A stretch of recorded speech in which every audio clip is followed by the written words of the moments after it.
Hey everyone, my name is Eliseo Garcia, and today I'm going to be explaining and demonstrating to you how ventilation works.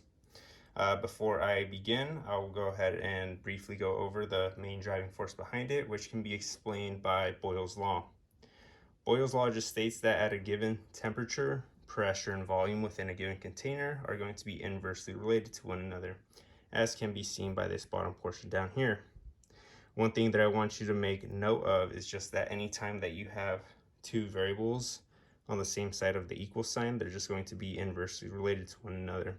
And that's going to be true for any other equation that you might encounter later in your educational career. So here is my actual lung model. It is made up of this 1.5 liter plastic bottle, which represents your thoracic cavity. You have two straws up here that represent your trachea or your windpipe, and as they go into the interior, they'll become your respiratory bronchi.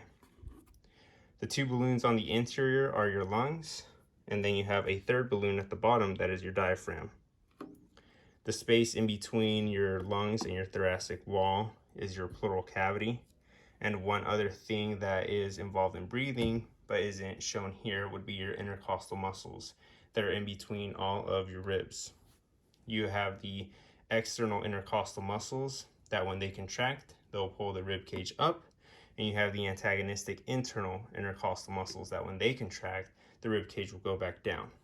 So when you want to breathe in, what's going to happen is your external intercostal muscles will contract and the internal intercostal muscles, which are their antagonists, will relax.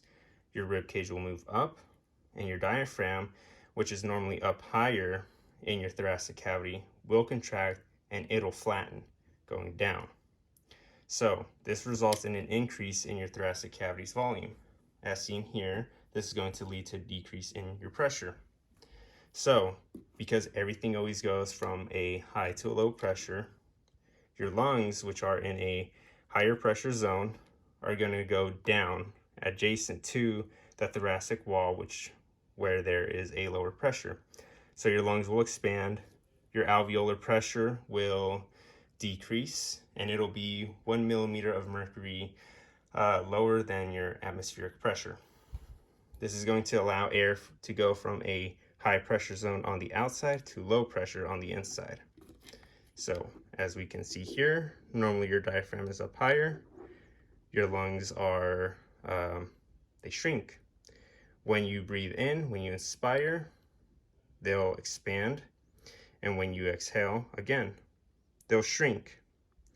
The expiration process is the exact opposite of your inspiration process. So your external intercostal muscles, they'll relax. Your internal intercostal muscles will contract. Your rib cage will go down, and your diaphragm at the same time, which is down here, is going to relax, and it'll go back up into your thoracic cavity. So now that your thoracic cavity has decreased in volume, pressure will increase. So the interpleural pressure is going to be of a higher pressure, and your lungs are going to go to an area of a lower pressure, which is on the interior, and they'll shrink.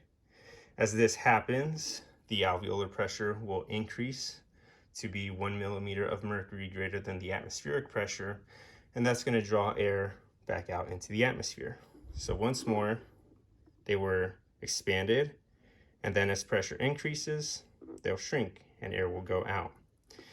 So during this whole process, no energy was used for the lungs to either expand or go back to their original size. It was all driven by pressure differentials. Because no energy was used throughout the process, it is known as a passive process. So this passive process allows air to come into your lungs.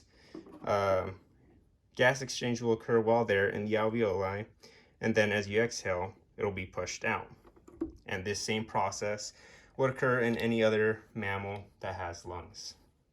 So thanks for listening. I hope that it was clear, or that it clarified it for you, and I hope you enjoyed it.